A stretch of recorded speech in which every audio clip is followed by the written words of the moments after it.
नमस्कार दोस्तों, स्वागत है आपका मेरे चैनल सही ट्रेड के ऊपर।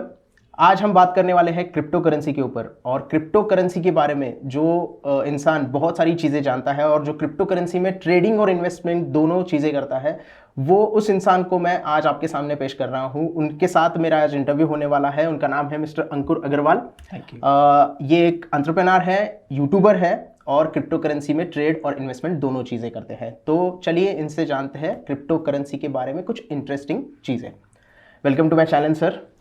थैंक सबसे पहले सर बताइए कि एक दो साल से क्रिप्टो करेंसी के ऊपर क्यों इतनी ज़्यादा हाइप हो रही है, जिसे देखो वो क्रिप्टो करेंसी के बारे में बात कर रहा है। नहीं, वो अभी सचिन हुआ ऐसा है कि आईपीएल में ऐड आ गए कि बिटकॉइन लिया क्या। कॉइन बेस वाला। बहुत कॉइन बेस नहीं, इंडियन एक्सचेंजेस के ऐड आ गए और कई सारे सेलिब्रिटीज़ ने भी एंडोर्स कर लिया है। तो थोड़ा सा बहुत ही खुला एक तरह से एडवर्टिजमेंट होना शुरू हो गया है। उसकी वजह से थोड़ा सा लोगों को लगता है कि बहुत जल्दी पैसे बन सकते हैं, ज़्यादा पैसे बन सकते हैं। इसलिए यहाँ पर जो है थोड़ा सा एक्टिविटी बढ़ गई है। ये पहली बार नहीं हो रहा है, 2017 में भी बहुत ज़्यादा हाइप हुआ था जब बिटकॉइन का प्राइस जो है $1000 से $20,000 तक गया था। एंड अभी वापस इस बार $4000 से कुछ $60-70 तक बिटकॉइन का प्राइस चला गया। इथेरियम जैसे जो दूसरे कॉइन हैं उनका प्राइस और भी ज़्यादा 30 गुना बढ़ गया। तो जब भी किसी चीज़ की वैल्यू बहुत ज़्यादा बढ़ जाती है और कुछ लोग उसमें पैसे कमा लेते हैं तो ऑब्वियस है कि उसके बारे में चर्चा होगी।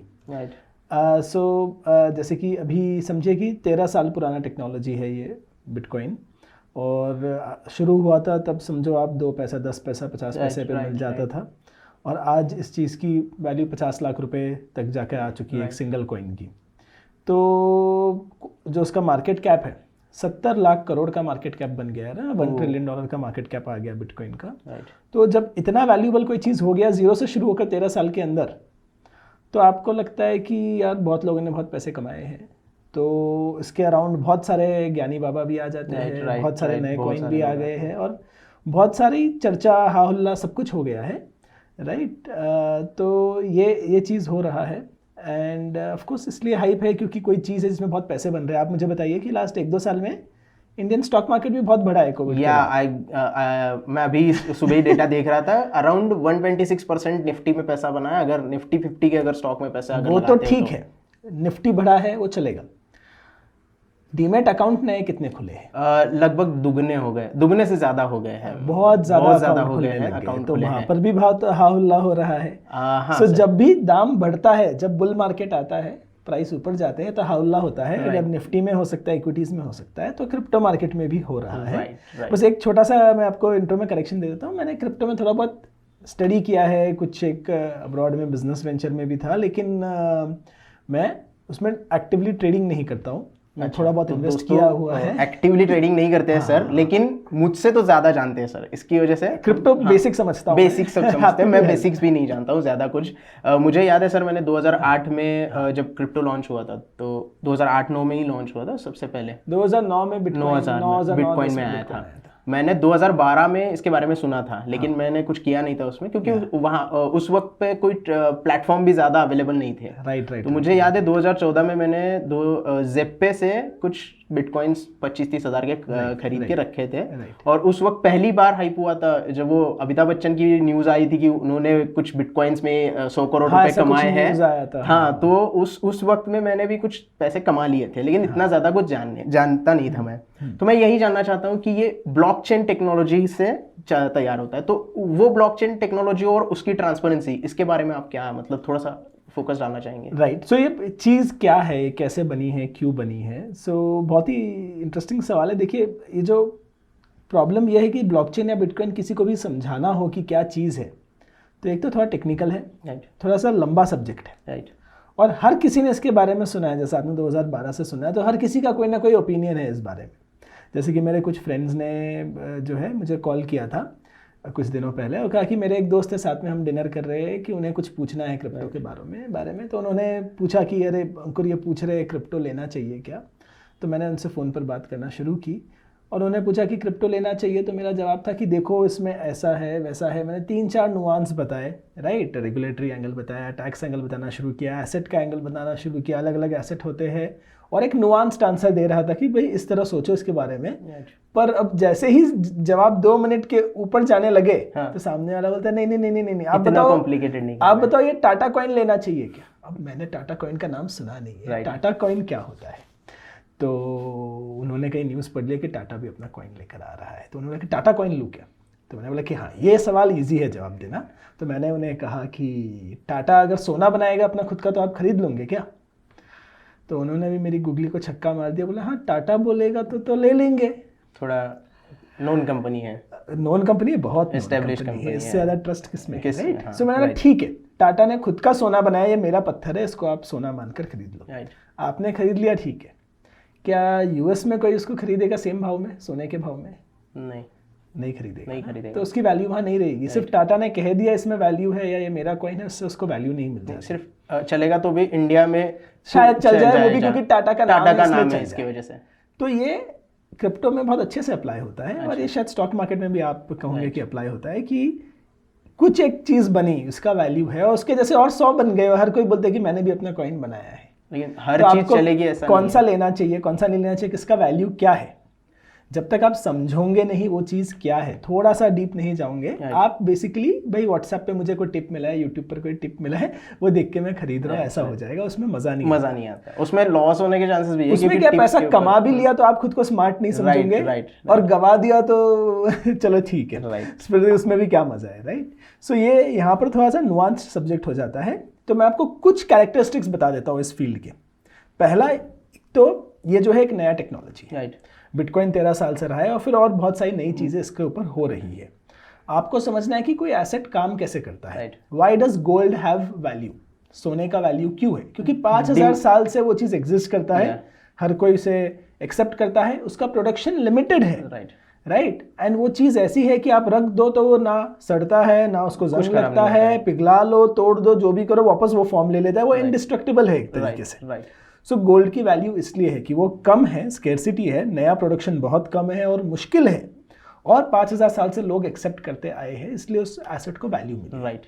इस बिल्डिंग की वैल्यू क्यों है, इस एसेट की वैल्यू क्यों है, इस प्रॉपर्टी की वैल्यू क्यों है, क्योंकि वो एक ज़मीन में आपको एक स्पेस दे रहा है, वो रहेगा, बिल्डिंग 50-100 साल रह सकती है, अगर टूट गई तो नया बन सकता है, जो भी है आपको इसकी वैल्यू इसलिए है, राइट। किसी स्टॉक की वैल्यू क्यों है, क्योंकि उस कंपनी का एक बिजनेस है, उससे वो कुछ पैसे कमाता है, वो बिजनेस शायद ग्रो होता है, राइट। सो हर चीज की वैल्यू होने का कोई एक रीजन होता है, राइट। गोल्ड का वैल्यू है कि मैं पत्थर हूँ लेकिन बहुत अच्छा पत्थर हूँ, राइट, सबसे अच्छा मैं, हाँ, मतलब मैं, एंड आपको लगता है कि गोल्ड जो है बस गोल्ड क्यों है, उस बारे में हम जनरली सोचते नहीं है, लेकिन वो इंडिस्ट्रक्टेबल है, जंग नहीं लगता है, स्कैर्सिटी है, उसमें कई सारी प्रॉपर्टीज है जो उसको एसेट बना देती है। इसी तरह बिटकॉइन बना है डिजिटली। बिटकॉइन कहता है कि भैया मैं एक डिजिटल एसेट हूँ, ये डिजिटल एसेट जो है वो जो है कोई एक पार्टी बंद नहीं कर सकता, कंट्रोल नहीं कर सकता। अगर आपने अपने पास स्टोर कर लिया तो गोल्ड की हर प्रॉपर्टी एक तरह से उसके पास है, राइट।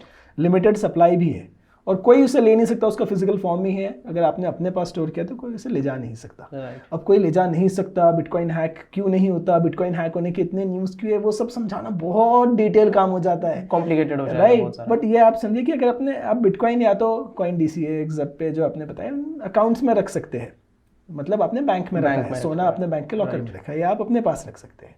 अगर आप अपने पास रखते हैं तो कोई आपसे इजीली सीज नहीं कर सकता अनलेस आप अपना प्राइवेट की है जो जिसको पासवर्ड कहते हैं, वो आप खो दे। सो ये कुछ कैरेक्टरिस्टिक है। तो बिटकॉइन कहता है कि मैं डिजिटल चीज़ हूँ और मैं वैल्यूबल तब बनूंगा जब बहुत सारे लोग अडॉप्ट करेंगे, और आज बहुत सारे लोगों ने अडॉप्ट कर लिया। अब ऐसे 3000 और कॉइन आ गए, वो अलग अलग टाइप का टेक्नोलॉजी लगा रहे हैं, सिमिलर डिसेंट्रलाइज्ड है, कोई एक सेंट्रल पार्टी कंट्रोल नहीं करता, लेकिन इसमें हम ये करेंगे, इसमें हम वो करेंगे, बहुत सारा उसमें जो है एक एक्टिव टेक्नोलॉजिकल एक्सपेरिमेंट चल रहा है। बिटकॉइन कहता है कि मैं एसेट हूँ, मैं मनी हूँ, मैं एक तरह से स्टोर ऑफ वैल्यू बन रहा हूँ, मैं गोल्ड जैसा बन रहा हूँ लेकिन डिजिटल, राइट। एक तरह से कैजुअल आर्ग्यूमेंट ये, मतलब बहुत ही कैजुअल एक्सप्लेनेशन है। इथेरियम कहता है कि मैं कंप्यूटर बन रहा हूँ, मैं एक तरीके से एप्लीकेशंस बनाना ला करूँगा लेकिन डिसेंट्रलाइज्ड, लेकिन मैं पैसा भी हूँ और मैं लोगों को उसके ऊपर और कॉइन्स बनाने दूंगा, और हर कोई फिर अपने कॉइन बना रहा है। बहुत ज़्यादा जो है ये एक क्रेजी इन्वायरमेंट हो गया है, राइट। तो मैं आपको एक सिंपल अंडरस्टैंडिंग देता हूँ कि ये है स्टेट बैंक ऑफ इंडिया की FD, राइट।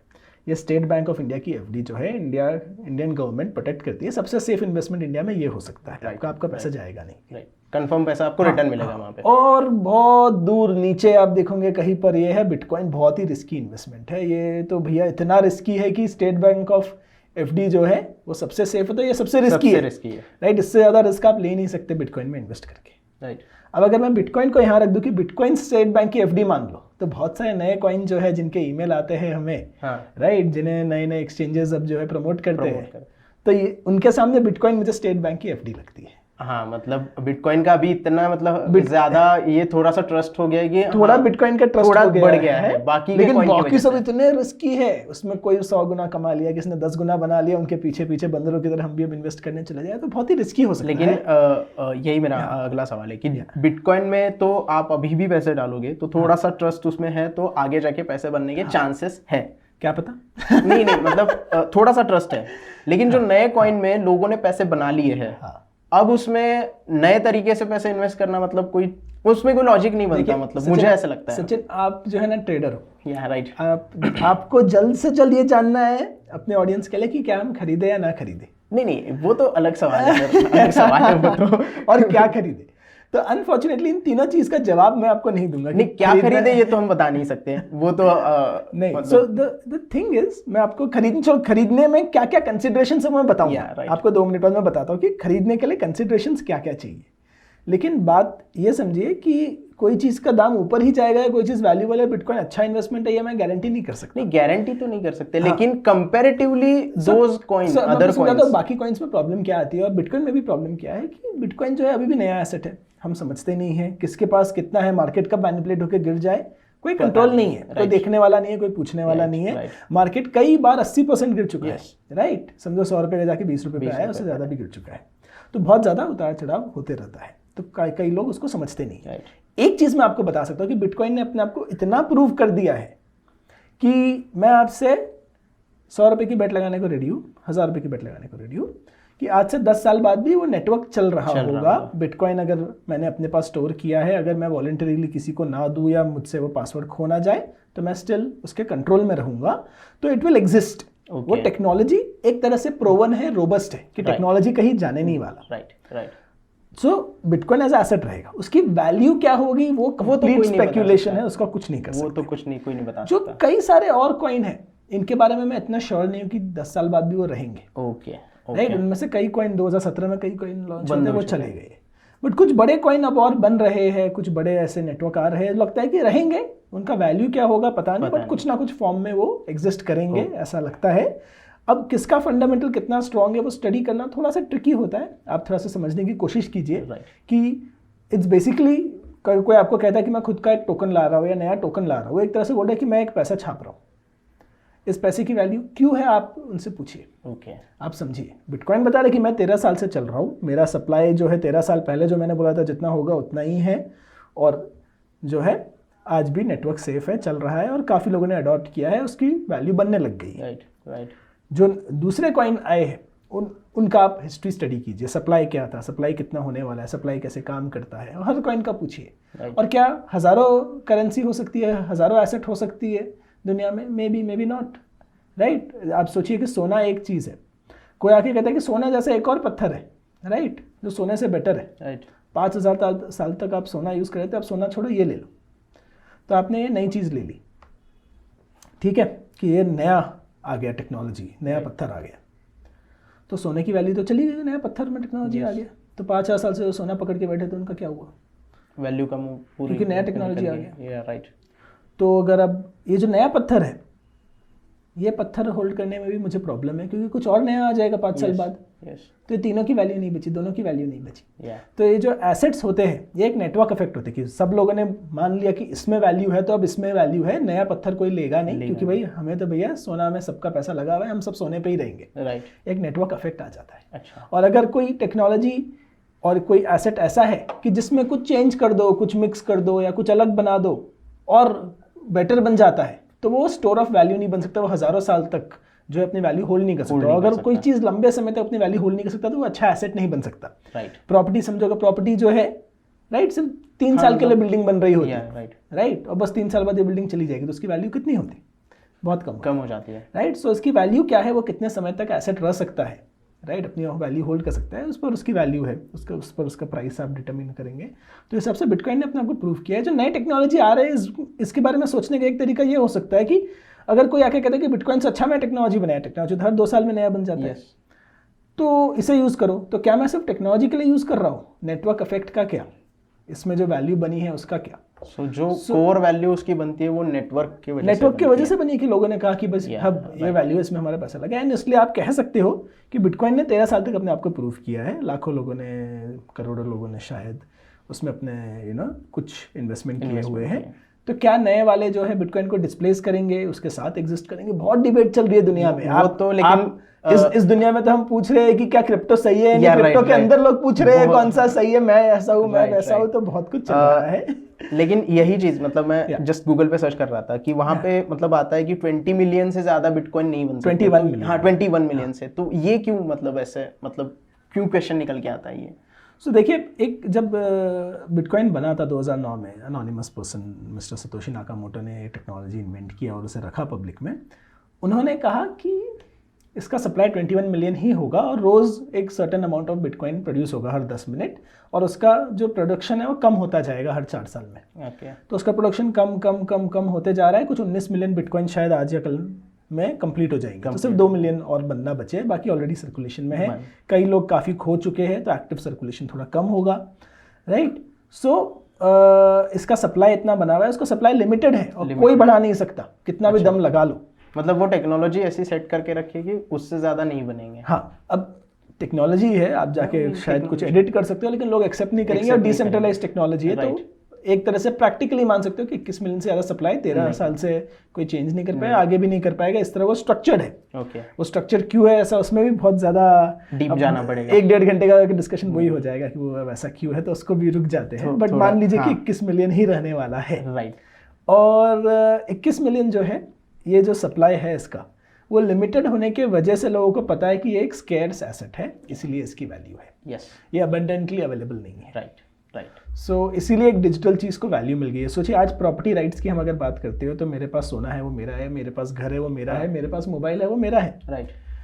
उसी तरह मेरे पास एक डिजिटल चीज़ है वो मेरा है, और उस पर value digital property right blockchain, specifically bitcoin blockchain ने इंट्रोड्यूस किया और इन्वेंट किया, राइट। और ब्लॉकचेन बाय डिफॉल्ट जिस तरह बनता है वो डिसेंट्रलाइज्ड होता है, कोई एक सेंट्रल पार्टी उसे कंट्रोल नहीं करती। वो कोई आके कहता है ये मेरा कॉइन है, मैंने लॉन्च किया है, राइट, तो वो डिसेंट्रलाइज्ड कैसे हो, तो तुम्हारा है।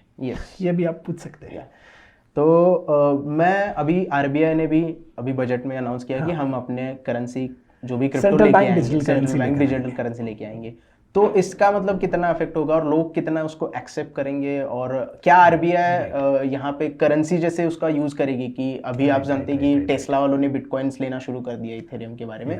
क्या ये हमारे मतलब इंडिया में हो सकता है कि करेंसी में इतना ज़्यादा हो सके? सो देखिए, मैं आपको समझाता हूँ कि जो सेंट्रल बैंक डिजिटल करेंसी है वो कहता है कि ब्लॉकचेन जो टेक्नोलॉजी है उसका कुछ बेनिफिट है, उस टेक्नोलॉजी को हम अडॉप्ट कर लेते हैं, राइट। लेकिन वो रुपया ही रहेगा, 1 रुपया ही रहेगा, बस वो उस टेक्नोलॉजी के ऊपर इशू होगा।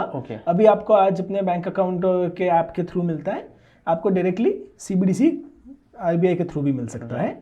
द फैक्ट इज कि उस ब्लॉकचेन टेक्नोलॉजी के ऊपर होने की वजह से उसके ऊपर कई सारी प्रोग्रामेबिलिटी आ जाती है, कई सारे फीचर्स आ सकते हैं। लेकिन सीबीडीसीज को आप बिटकॉइन और क्रिप्टो एसेट्स के साथ कंफ्यूज ना करिए। ये पैसा ही रुपीज ही है, ये एक नया टेक्नोलॉजी बन रहा है। एक तरह से यूपीआई है हमारे पास इंडिया में, एक टेक्नोलॉजी बन रहा है सीबीडीसी, कुछ फीचर्स लेकर आने के लिए इंडियन रुपी के अंदर ही उस सिस्टम में।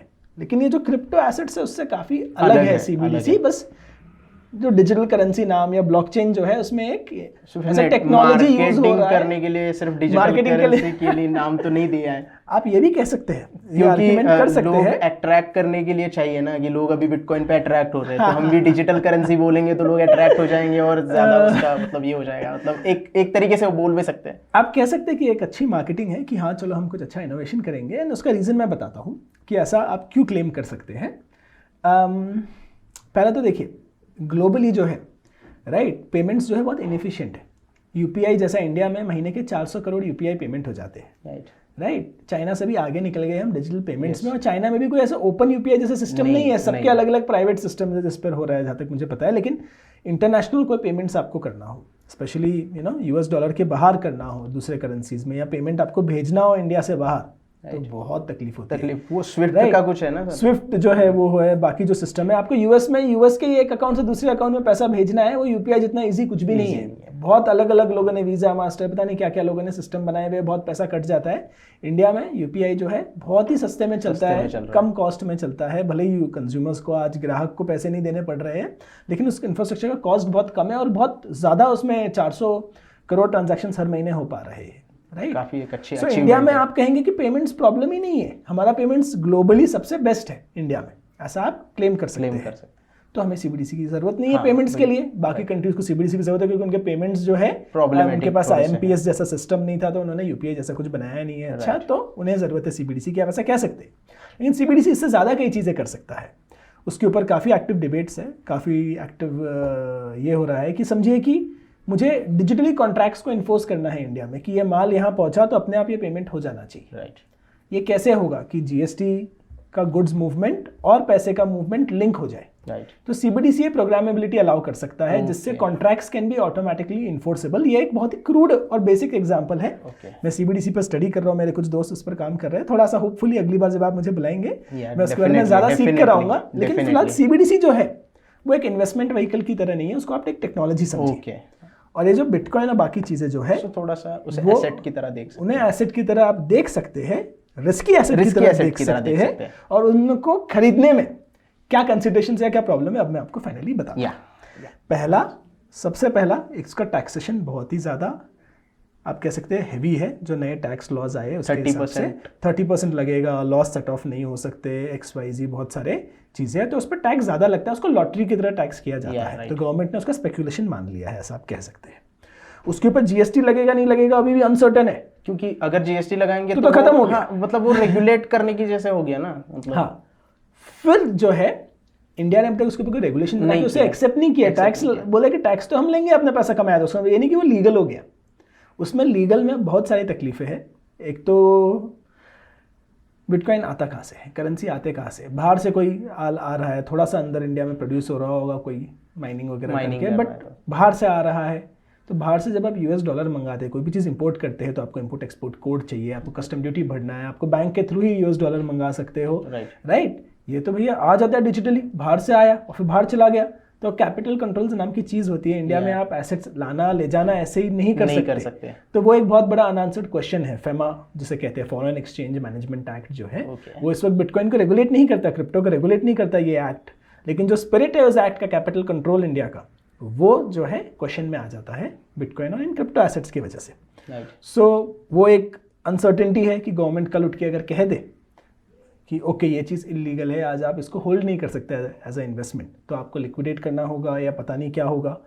तो वो एक अनसर्टेनिटी है इंडिया में क्रिप्टो में इन्वेस्ट करने में, राइट? तो एक रेगुलेटरी रिस्क है, टैक्सेशन इज बैड, और ये एसेट भी बहुत ज़्यादा रिस्की है। तो आप टीवी पर ऐड देख लीजिए, आप अगर ऐसा बिलीव करते हैं कि रेगुलेशंस पॉजिटिव ही आएंगे और मेरे को इन टैक्सेशन से कोई प्रॉब्लम नहीं है, तो मे बी शायद आप इन्वेस्ट कर दें। लेकिन फॉर अ नॉर्मल पर्सन इसे हाईली रिस्की कैटेगरी में मानना चाहिए। इसका प्रॉमिस जो है, एक तो it's a technological experiment, it's a social experiment, it's a political experiment, it's a regulatory landmine. तो आपको इन सारी प्रॉब्लम्स को समझना है कि इस इंडस्ट्री में बहुत सारी चीज़ें मूव हो रही है और नए नए कॉइन आते रहते हैं, नए नए इनोवेशंस आते रहते हैं, NFTs आ गए हैं अभी, तो बहुत सारी चीज़ें आते रहती है। तो इट्स फास्ट मूविंग ऑल्सो।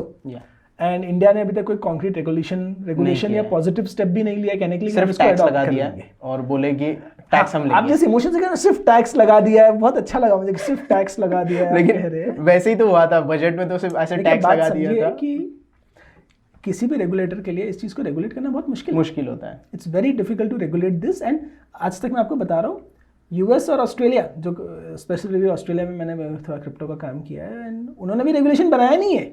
उन्होंने बस कुछ फ्रेमवर्क दिया, लगे कि मनी लॉन्ड्रिंग अवॉइड कर लो, बस ये रिपोर्टिंग कर दो, बट कोई कॉन्क्रीट रेगुलेशन अब तक ला नहीं पाया है कोई भी कंट्री। अच्छा, इट्स वेरी डिफिकल्ट। मेरा अगला सवाल यही था कि क्या क्रिप्टो यूज करना या फिर क्रिप्टो करेंसी से जो ट्रांजैक्शंस होते हैं, क्या वो थोड़ा सा फ्यूलिंग होगा टेररिज्म के लिए? So difficult question. सो आप देखिए, अगर मैं आपको अगर वो लोग इस बारे में जानते हैं, तब यहाँ पर पैसा है या एसेट है, सोना है, रुपया है, क्रिप्टो है, जो भी है, उसको किस तरह यूज़ किया जा सकता है, राइट? हर तरीके से यूज़ किया जा सकता है। तो क्या उसको टेररिस्ट यूज़ कर सकते? क्यों नहीं कर सकते? कौन मना करते हैं उन्हें यूज़ करने से? उन्हें रुपया यूज़ करने से मना नहीं करता, कोई डॉलर यूज़ करने से मना नहीं करता, गोल्ड यूज़ करने से मना नहीं करता। लेकिन इस पे कोई रेगुलेशंस नहीं है ना सर, इसके वजह से। तो अगर मैं आपको $100 USD कैश दे देता हूँ तो उस पर क्या रेगुलेशन है? मैंने आपको एक पत्ता दे दिया नोट का, राइट, वो तो है। तो सवाल ये आता है कि ये एक डिजिटल एसेट है, तो उसका कोई फिजिकल चीज़ मूव नहीं हो रही है, राइट? कोई बैंक अकाउंट फ्रीज करके उस पैसे को रोका नहीं जा सकता है। तो क्या ये ज़्यादा फ्यूल करेगा किसी इलीगल एक्टिविटी? वही। अब इस पे जो है मैं आपको साइंटिफिक प्रूफ तो नहीं दे सकता कि ज़्यादा करेगा इम्पैक्ट या कम इम्पैक्ट करेगा। ऐसे अंदेशा लोग लगाते हैं, ऐसा डर लोग जताते हैं कि ज़्यादा इलीगल एक्टिविटीज़ को ये इम्पैक्ट करेगा। मैं मानता हूँ ऐसा नहीं है पर्सनली, बट फिर भी मैं कहता हूँ कि आप खुद डिसाइड करो कि क्या है क्या नहीं। मैं आपको बताता हूँ कि ये टेक्नोलॉजी कर क्या सकती है। राइट। तो इस टेक्नोलॉजी में ऐसा है कि ये बिटकॉइन के वॉलेट है, इन वॉलेट पे किसी का नाम नहीं है, राइट, कि ये किसका वॉलेट है। लेकिन आज अगर मैं किसी एक्सचेंज में जाता हूँ और अपने वॉलेट से डिपॉजिट करता हूँ तो उस एक्सचेंज ने मेरा KYC किया है, राइट, उन्हें पता है कि ये वॉलेट अब मेरा था। लेकिन बिटकॉइन का जो ब्लॉकचेन है लेजर, उस पर क्लियर दिखता है कि मेरे वॉलेट पर इन 3 वॉलेट से फंड्स आए थे। तो या तो वो मेरे हैं या किसी ऐसे व्यक्ति के जिन्हें मैं जानता हूँ क्योंकि उन्होंने मुझे ये फंड दिया। तो आपने अगर मुझे यहाँ पकड़ा तो आप पूछ सकते हो ये 3 कौन थे, राइट? क्योंकि आपको पता है ये 3 से आए। अगर आप 10 लाख रुपए कैश के साथ पकड़े गए तो 10 लाख रुपए आपको किसने दिए, कहाँ से आए, और उनके पास और कितने हैं, क्या वो दिख सकता है? मतलब नहीं दिख सकता, राइट? कैश है वो, आपके पास 1 किलो सोना पड़ा है, वो 1 किलो सोना कौन से बंडल से आया, उस बंडल में और कितना पड़ा है, क्या वो दिख सकता है? नहीं दिखेगा। तो अब इसको क्रिप्टो में देखिए कि अगर आपने मेरे पास क्रिप्टो पकड़ा या पता चला आपको मेरे पास क्रिप्टो है, तो आपने देखा मेरे पास कितना है, लेकिन मुझे किसने भेजा, उन्होंने और किससे भेजा, लिया, सब जो है चेन पर दिखता है। बस वो इस वक्त खाली अल्फा न्यूमेरिक वॉलेट से। लेकिन जैसे ही आपको पता चलता है कि ये वॉलेट इस व्यक्ति का है, आपको पता है इसने और किनके साथ इंटरैक्ट किया, आप पूछ सकते हो। तो ट्रेसेबिलिटी में बिटकॉइन या फिर blockchain is far more traceable than gold, cash, other forms of assets. Transparency issue नहीं आना चाहिए यहाँ पे, क्योंकि आपको पता चल जाएगा कि कहाँ से मतलब चेन लिंक हुआ है। ट्रेसेबिलिटी बहुत ज्यादा है इस टेक्नोलॉजी में। ट्रेसेबिलिटी बहुत ज्यादा है, स्पेशली बिटकॉइन, इथेरियम, इन चीजों में ट्रेसेबिलिटी बहुत ज्यादा है। आप छुपा नहीं सकते उसका ट्रेल कहाँ से आया है, राइट? सो उस वजह से मैं मानता हूँ कि इलिसिट एक्टिविटी प्रिवेंट करने के लिए इस ट्रेसेबिलिटी का बहुत बेनिफिट हो जाता है, क्योंकि आप बहुत अच्छे से ट्रेस करके 10 साल पुराना हिस्ट्री भी निकाल सकते हो बहुत इजीली। कैश को इतनी इजीली आप ट्रेस नहीं कर सकते, बट हाँ, कैश को फिजिकली आप जब ज्यादा इजीली कर सकते हो। तो कुछ ट्रेड ऑफ्स है, बट ऑन अ होल आप ये नहीं कह सकते कि सिर्फ ये डिजिटल है इसलिए ये जो है फ्यूलिंग ज्यादा फ्यूल करेगा, राइट? इट्स लाइक भाई चक्कू है, चक्कू से आप सब्जी भी काट सकते हो, कुछ और भी कर सकते हो, right? So it's a technology, use करता है वो इंटरनेट है, इंटरनेट पे आप एजुकेशन भी दे सकते हो, गलत चीज भी स्प्रेड कर सकते हो। तो इस तरह ये टेक्नोलॉजी है। टेक्नोलॉजी अपने कंट्रोल्स के साथ भी आता है, प्रोस भी है, कुछ कॉन्स भी है, मतलब उसका यूज, हाँ वो भी कह सकते हो। उसको यूज करने के तरीके अलग है, उसमें मिसयूज प्रिवेंट करने के तरीके अलग है। गवर्नमेंट जानता है, मतलब जो लॉ एनफोर्समेंट हमारा बहुत अच्छे से ट्रेसेबिलिटी यूज करता है, rest assured it's being used, they know it and they have been putting it to effect, but lawmaker level पर उन्हें समझना होगा। and it's a asset which has come up very fast, it's a new asset class, इसको आप कहीं भी bucket करके fix नहीं कर सकते, तो टाइम लगेगा दुनिया को इसे समझने में। it's a great experiment, I am very curious to see कि 10 साल बाद क्या होता है इस एसेट क्लास का, कहाँ जाएगा ये, कैसे इवॉल्व होगा। it's fascinating as a technology और as a social revolution, as a movement, but एक चीज के लिए मैं लोगों को क्वेश्चन कर देना चाहता हूँ कि कई सारे लोग बहुत ज्यादा इसे सेल करते हैं कि ग्रेट है, ये है, फ्यूचर है, ये करेगा, वो करेगा। देखिए वो सब प्रोमिसेस है, right? It is as good as, आप समझिए कि कोई कंपनी का सीईओ बोला कि मेरे कंपनी के शेयर्स खरीदो। जब भी कोई आपको बिटकॉइन बहुत ज्यादा बेचे या ब्लॉकचेन बहुत ज्यादा बेचे, कोई कंपनी का सीईओ बोल रहा है कि मेरे कंपनी के शेयर्स खरीदो, आप उसको ऐसा समझो, take it with a slight pinch of salt, but don't dismiss it.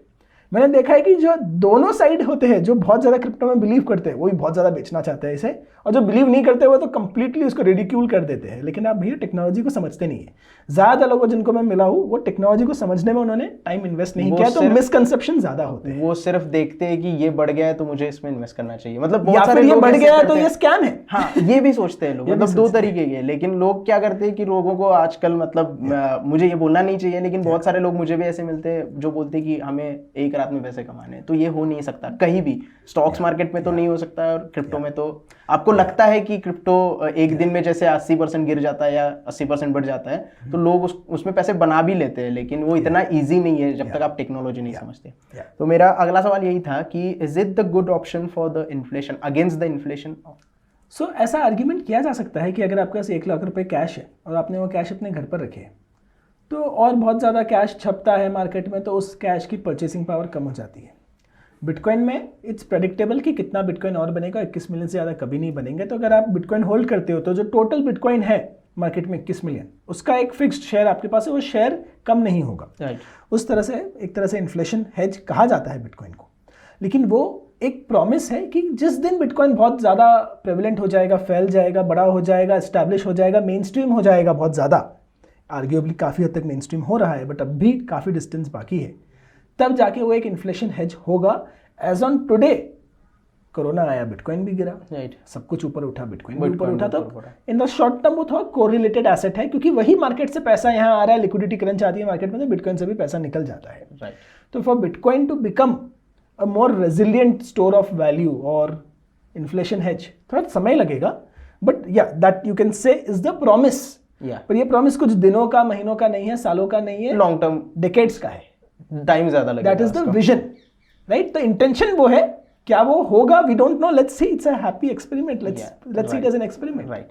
Sir आप अगर क्रिप्टो में इन्वेस्ट करते हो, तो आप बेसिकली क्या देखते हो? मतलब उसका मार्केट कैपिटलाइजेशन के हिसाब से आप देखते हो, या फिर आप कुछ टेक्निकल्स फॉलो करते हो? क्योंकि टेक्निकल्स तो मैं भी देखता हूँ, लेकिन कितना टेक्निकल्स पे भरोसा होना चाहिए और कितना फंडामेंटल्स, मतलब उसका मार्केट कैपिटल के हिसाब से देखना चाहिए? आई थिंक क्रिप्टो में आपको सिर्फ और सिर्फ फंडामेंटल्स देखने चाहिए। ओके। और सिर्फ किसी चीज़ को आपने अगर खरीदा और जिस पे आपका टेक्नोलॉजी आप समझ चुके हो, आपको उस पर कन्विक्शन है, तो पकड़ो और बैठ जाओ 5 साल 10 साल के लिए। तो ऐसी ही चीज़ खरीदो जिसको 10 साल होल्ड करने में आपको तकलीफ ना हो। क्योंकि क्रिप्टो में समझो 2012 में आपने क्रिप्टो के बारे में सुना था, तभी $15 का बिटकॉइन, राइट।